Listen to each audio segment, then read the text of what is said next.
Party विरोधी गतिविधियों के लिए बीजेपी से निलंबित सांसद कीर्ति आजाद इस वक्त कुछ कह रहे हैं, सीधा वहीं चलते हैं। मेरे लिए जानना जरूरी होगा कि यदि मैं दूसरी पार्टियों से मिला तो इतना तो अधिकार मुझे है कि मेरी पार्टी मुझे बताएगी कि मैं किससे मिला, कब मिला।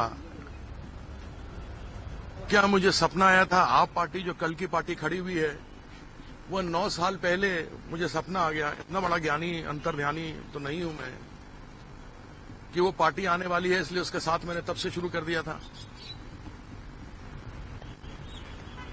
जहां तक यह कहना कि मेरा ताल्लुकात है कांग्रेस प्रेसिडेंट से, तो मैं एक बार नहीं अनेकों बार कह चुका हूं कि मेरे पिताजी, स्वर्गीय पिताजी श्री भागवत झा आजाद 1952 में सबसे कम उम्र वाले सांसदों में से थे। वह कैबिनेट मंत्री भी रहे, वह बिहार के मुख्यमंत्री भी रहे और उनको निकाला गया क्योंकि वह भी भ्रष्टाचार के विरुद्ध लड़ रहे थे।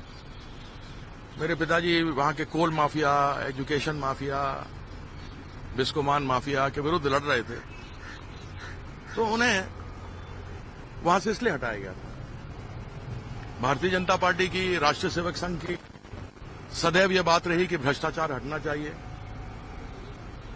महात्मा गांधी जी के बारे में, बापू के बारे में हम लोग सदैव बात करते हैं। आज मैं भाई नरेंद्र मोदी जी से कहूंगा कि इसमें अवश्य घुसे, आए, बीच में देखें और बताएं कि मेरी गलती क्या है।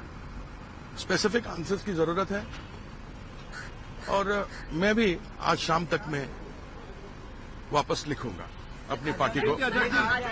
ललित मोदी ने ये बोला है कि ये एक पेटी बन गया था बीसीसीआई। देखिए, ललित मोदी जी ने क्या कहा, नहीं कहा, एक तो सबसे पहली बात आपको मैं लोगों को बता दूं, मैं पीठ पे वार नहीं करता हूं। जो चीज भी होता है सच्चाई से सामने रखता हूं। मैंने आज तक किसी के पीठ पीछे कोई बात नहीं की। मेरे पिताजी कहते थे कि बड़ा आदमी बनना हो तो छोटी बातें नहीं करनी चाहिए। अब जीवन के इस पड़ाव में, यहां 56 साल मुझे हो गए और 22 साल मैंने बीजेपी के साथ गुजार दिए।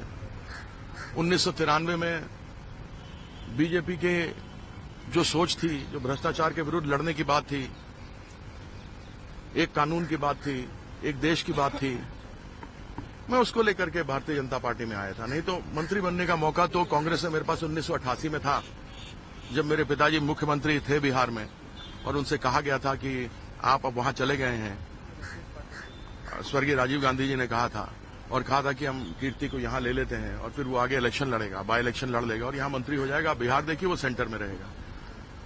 मेरे तो वो असूल है मेरे पिताजी के जिसमें मैं पला हूं। उन्होंने कहा कि जब तक मैं जिंदा हूं या सेवानिवृत्त नहीं हो जाता तब तक मेरा बेटा चुनाव नहीं लड़ेगा। तो मैं बहुत ही सीधे और स्पष्ट भाषा में माननीय अध्यक्ष जी से जानना चाहूंगा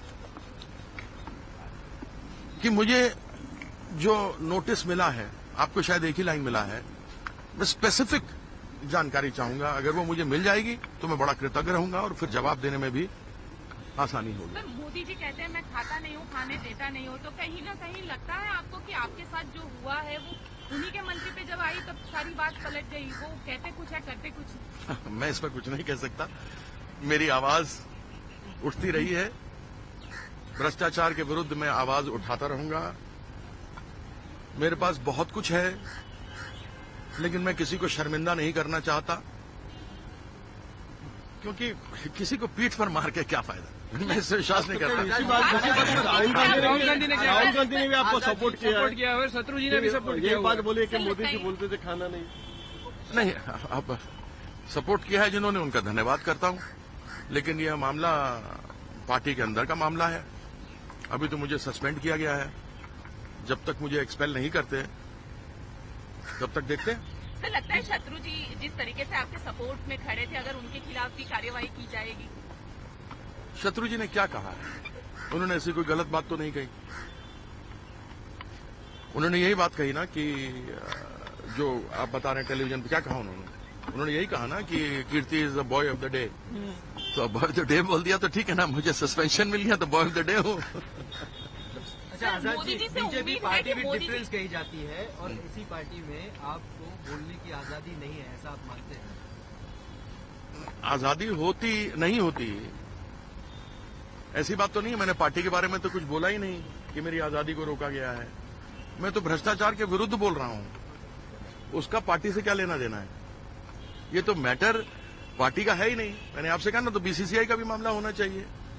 हार नहीं मानूंगा, रार नहीं ठानूंगा, नहीं न्यू।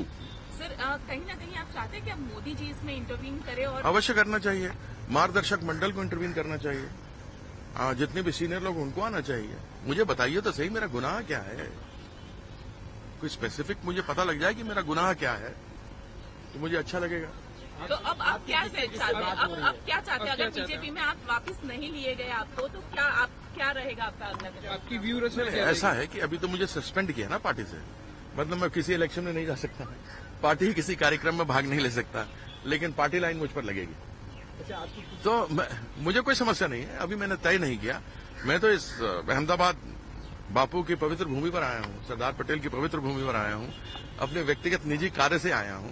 वह कार्य करूंगा, दिल्ली जाऊंगा, फिर देखा जाएगा आगे क्या करना है। अमित शाह या मोदी से कोई बातचीत हो पाई है? नहीं, अमित जी से तो तभी बात हुई थी, मेरे अध्यक्ष जी ने मुझे बहुत ही गंभीरता से सुना। उन्होंने मुझसे कहा भी था कि आप प्रेस कॉन्फ्रेंस न करें। मैंने उनसे कहा था कि रविवार 4 बजे तक मैं नहीं करूंगा। और इसको पहली बात, और आप सुन रहे थे कीर्ति आजाद जो कि सवाल पूछ रहे थे बीजेपी से कि आखिर उन्हें बताया जाए किस वजह से उनका निलंबन किया गया है। ऐसी ही बात है तो आप दोनों पक्षों को, मैंने ये उनको ऑफर किया था कि आप दोनों पक्षों का आमने सामने